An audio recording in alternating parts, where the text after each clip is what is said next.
Today you join me with Arno of Woodgrouse Coffee Roasters, based in Hanover in Germany, and this is coffee number 3, which is a natural Costa Rica. Hi Arno. Hi, nice to see you. So tell me about your journey in coffee. Has it been a long journey to getting to Woodgrouse?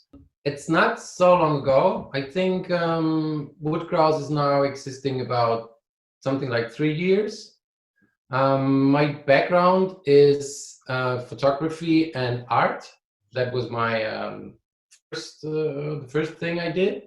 I studied art, and then my love for coffee begins, I think, 15 years ago, and I was buying myself a big coffee machine that you normally run in coffee shops and put it in my home because I want to have good coffee. And so then when I decided I wanted to do something different to art and photography, my love for coffee was just the first thing that comes in mind.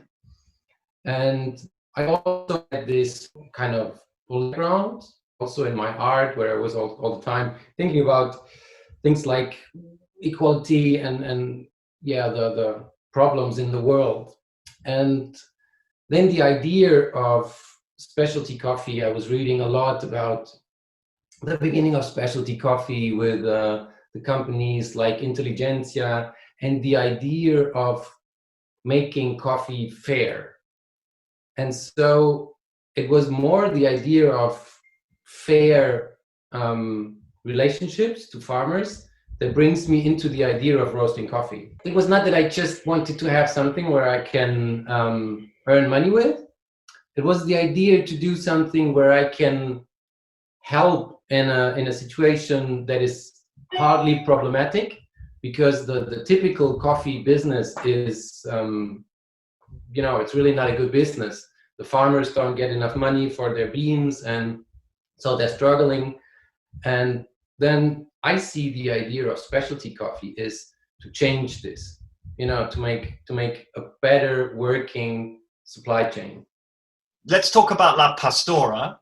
How did you first discover this coffee? It was, I absolutely fall in love with Costa Rica Naturals about a year ago, or no, I think it's 2 years. Oh man, times are running. At the Berlin Coffee Festival, we did this project. I think maybe you recognize it, where we did this so-called Berlin batch, and there was we bought coffee from a mill in Costa Rica, and I think 12 roasteries on the coffee festival roast the same coffee, and the customers can test the different roast styles. What was a really nice thing.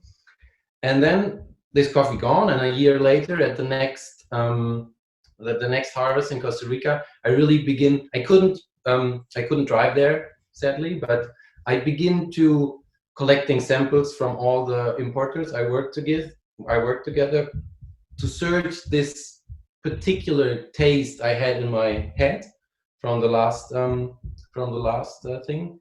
And then I discovered alley coffee. I worked with also a lot of time. It's one of my alley coffee, together with Nordic Approach, is one of my main importer. And then I discovered this La Pastora special fermentation. It was just love from the first sip. I make one test and it was awesome. This tropical fruit inside a coffee that is just amazing. You didn't find this so often. There is this special thing about Costa Rican coffee where they have this so-called micro mill revolution. So that means that the farmers themselves built these small coffee mills. So they had all the processing in their own hands. So you don't have the farmer who give his cherries to a bigger washing station.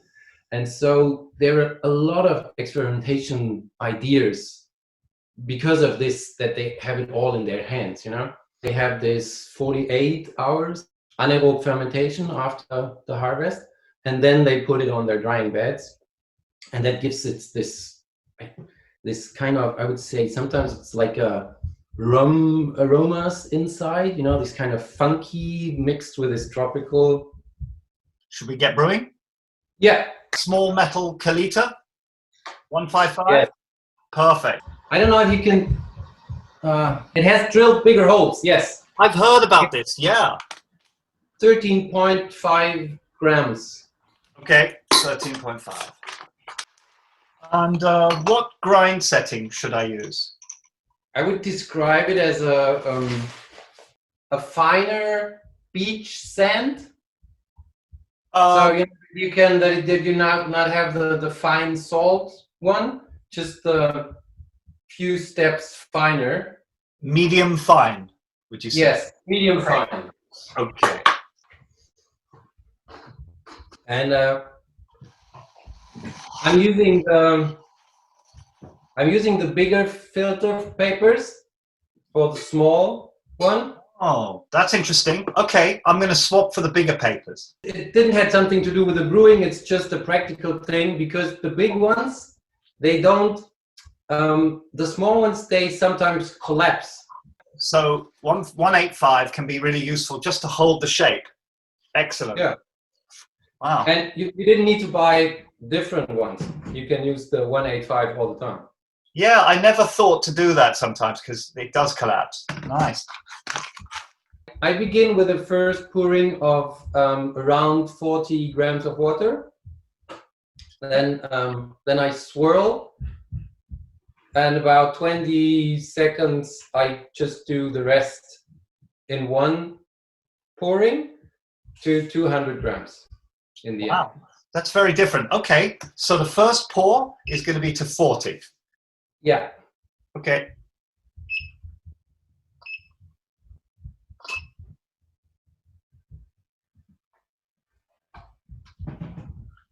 And then I swirl like this so that you see that all the coffee is wet.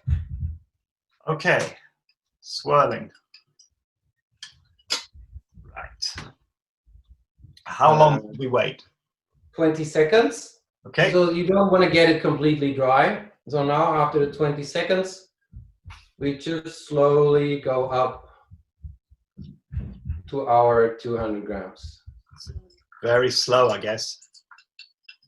I can let the level stay very low. Should I fill it so the level gets quite high? Yeah, just go in a speed that it didn't come over. So 200, and then another swirl. A single pour like this is very different, isn't it? Most recipes call for sort of 3 or 4 pours.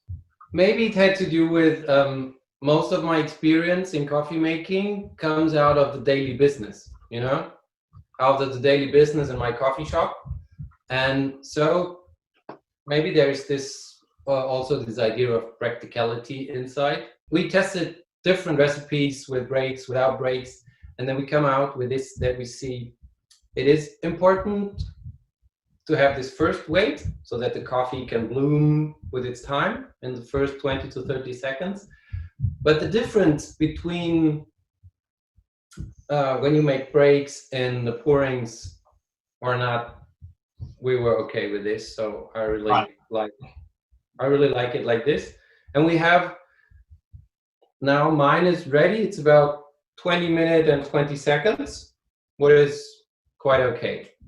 Yeah, mine hit sort of about 2 minutes. It was a relatively fast brew. So yeah, that's a little bit fast, but with filtered coffees, most of the time,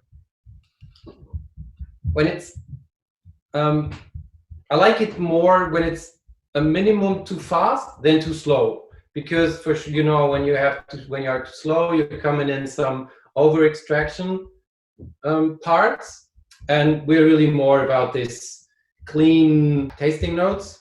So better to have a little bit of under extraction than to have a little bit of an over extraction. Understood. Good tip. Well, I can smell straight away that incredible, lively, boozy smell. So it's really, really strong. Beautiful. Wow. the taste is incredible. It's so I think there's this mix of this bit of a tropical, and then you have also some, you know, this cacao nips taste in it. Well, I'm not picking up the cacao yet. It's unusual, but I get it more when it cools. Right now, it's all about the tropical. It's a bit hot now.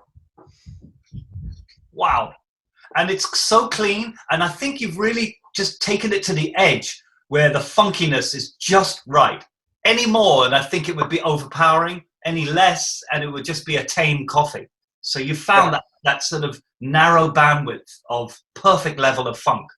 It's special to roast these extra fermentation coffees because, like you said, they have these super funky, sometimes extreme natural notes, and you don't want them to appear. You want to find the moment before they appear. And most of the time, we're having with a special fermentation naturals, we normally have a bit of a longer test run.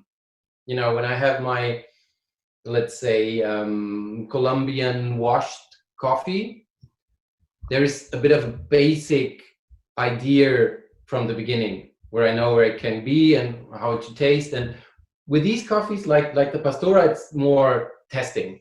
It's more because they sometimes, we had one that we was roasting in a lightness like we would normally do, and it tastes boring.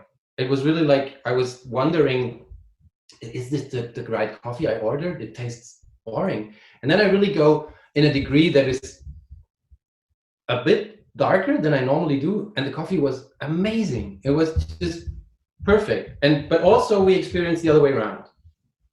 Coffees that were coming out, I mean, also the La Pastora, you see, it's really light, you know. For me, if you look at the beans, especially. Thank you so much for talking to us, Arno. Fantastic stuff. Thanks a lot.